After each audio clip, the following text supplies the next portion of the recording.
Instead of nominating someone with a long resume of flight and safety experience to run the FAA, Joe picked Phil Washington, a guy who worked at a bus station up until a couple years ago. And Phil doesn't know anything about airplanes, but he shatters. Not sure I can answer that question right now. Sorry, Senator, I cannot answer that question. Thank you for the question, Senator. I'm not a pilot. Can you tell me what causes an aircraft to spin or to stall? Again, Senator, I'm not a pilot. I don't want to guess on that, Senator. Report. You know the three types, Mr. Washington? The three types? Okay. No, I cannot That's okay. spell that out for you. You mean someone in the Biden administration nominated Phil Washington as a potential candidate to sit before this Senate committee and to possibly serve as the Federal Aviation Administration chief, and he has no aviation experience? That is unbelievable. But wait until you see and hear the next Biden nominee.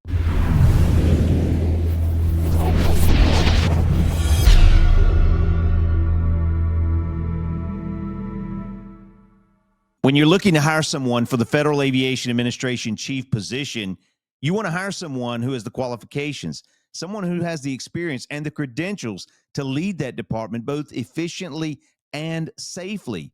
You don't need an amateur. Red Adair, who is an oil well firefighter, and I encourage you to read about his story if you've never heard of him before. He said this. He said, if you think it's expensive to hire a professional to do the job, wait until you hire an amateur. Did you know that the Federal Aviation Administration provided services for approximately 45,000 flights per day? That equates to about 16 million flights per year. And did you know that every day about 3 million passengers fly in and out of U.S. airports? If you don't think it's important to hire the right person, watch this.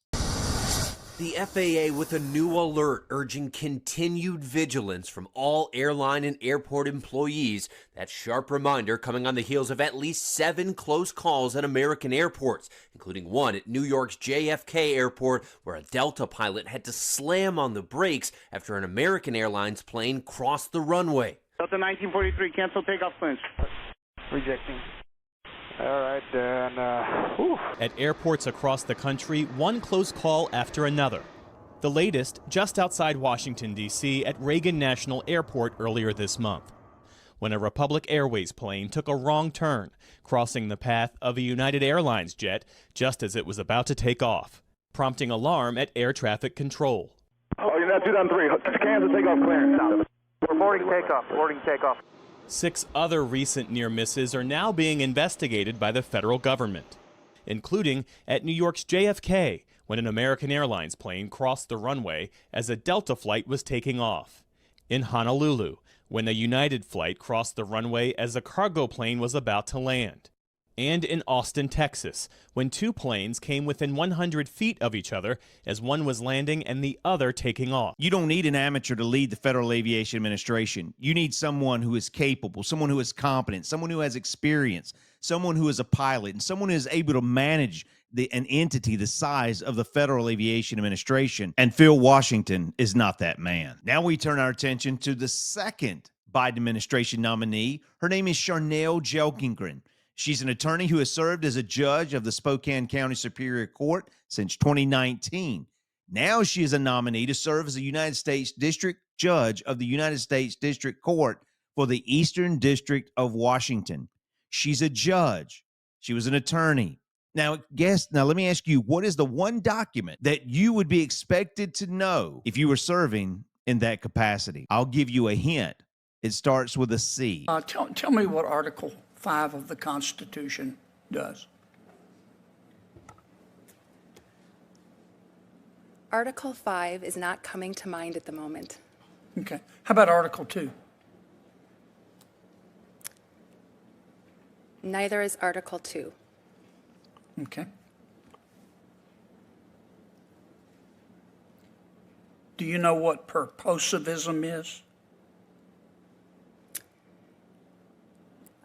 In my 12 years as an assistant attorney general and my 9 years serving as a judge, I was not faced with that precise question. She's been serving in the Superior Court since 2019. She was nominated to serve as a United States District Court judge, and yet she does not know Article 5, nor does she know Article 2 of the United States Constitution.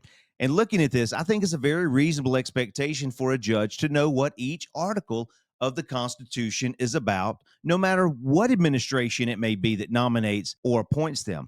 I think that is a threshold that has to be met in order for them to serve in these capacities, because the Constitution is the law of the land. Speaking of the Constitution, it would make me wonder how she would handle the First and Second Amendment of the Constitution. The first is the freedom of speech, and the second, of course, is the right to bear arms. I wonder if she's heard about those. And with that being said, some of you are sitting there and we're asking, like, well, what is Article 5 of the Constitution?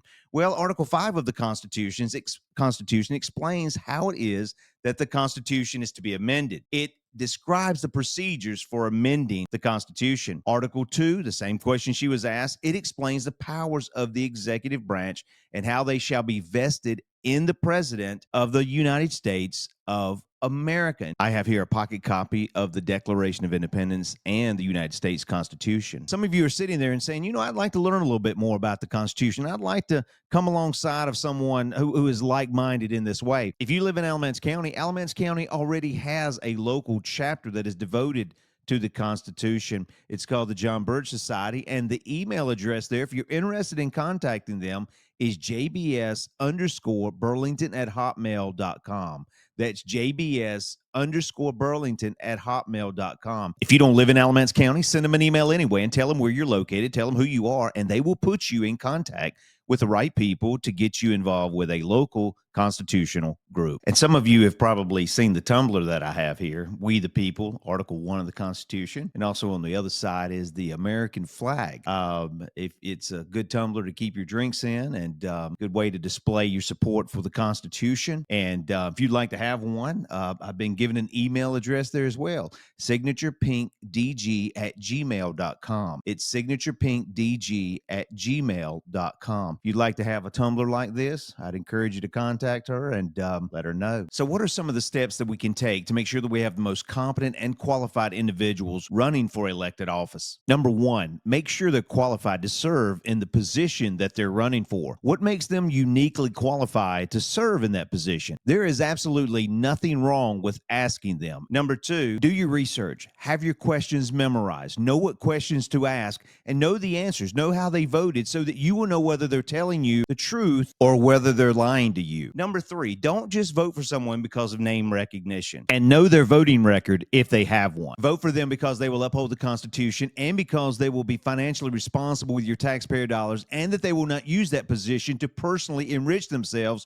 with power or money. So the next time you hear the Federal Aviation Administration chief position becoming available, pay attention. The next time it could be a judgeship. It could be actually in your own neighborhood. It could be your county commissioners. It could be your school board. It could be your state representative. It could be your state senator. It could be your state Supreme Court. It could be your congressional leader who represents you in the Capitol. It could be your senators.